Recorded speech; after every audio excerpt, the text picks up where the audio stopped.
हिसार में किसानों का कहना है कि उन पर दोहरी मार पड़ रही है।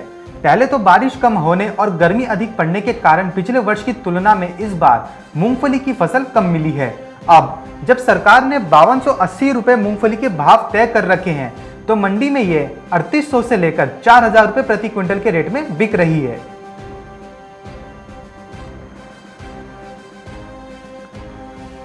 कनाडा से भारत सरकार ने मटर आयात बंद किया तो भारत में मटर का दाम 2 गुना हो गया है। इधर बारिश के कारण नुकसान हुई फसल और कम उत्पादन के कारण इस समय सब्जियों का बाजार भी आसमान पर है। ऐसे में घरों में काबुली चना, बेसन और सोयाबीन की खपत बढ़ गई, जिस कारण इनके दामों में करीब 10 रुपए प्रति किलो की बढ़ोतरी हुई है। वहीं मटर का दाम पहले जहां 40 रुपए प्रति किलो था, वह अब बढ़कर 80 से 85 रुपए हो गया है।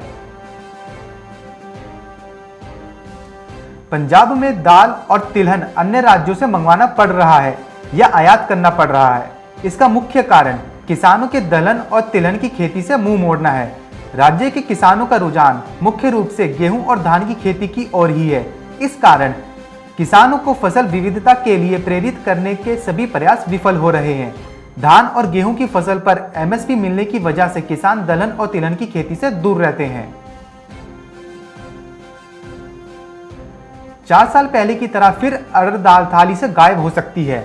अरहर दाल के भाव में बेतहाशा वृद्धि हो रही है। थोक मंडी में अरहर दाल 100 रुपए के ऊपर पहुंच चुकी है।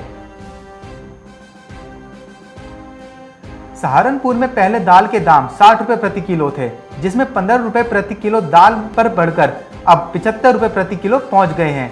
इसका असर बेसन के दाम पर हुआ है और बेसन 90 रुपए प्रति किलो बिक रहा है। इंदौर में मंडी शुल्क घटाने और निराश्रित शुल्क हटाने की मांग को लेकर मध्य प्रदेश की मंडियों में हड़ताल की वजह से अब तक करीब 2500 करोड़ रुपए के कारोबार का नुकसान हो चुका है। इस कारण महंगाई भी बढ़ने लगी है और सोयाबीन किसानों को नुकसान उठाना पड़ रहा है।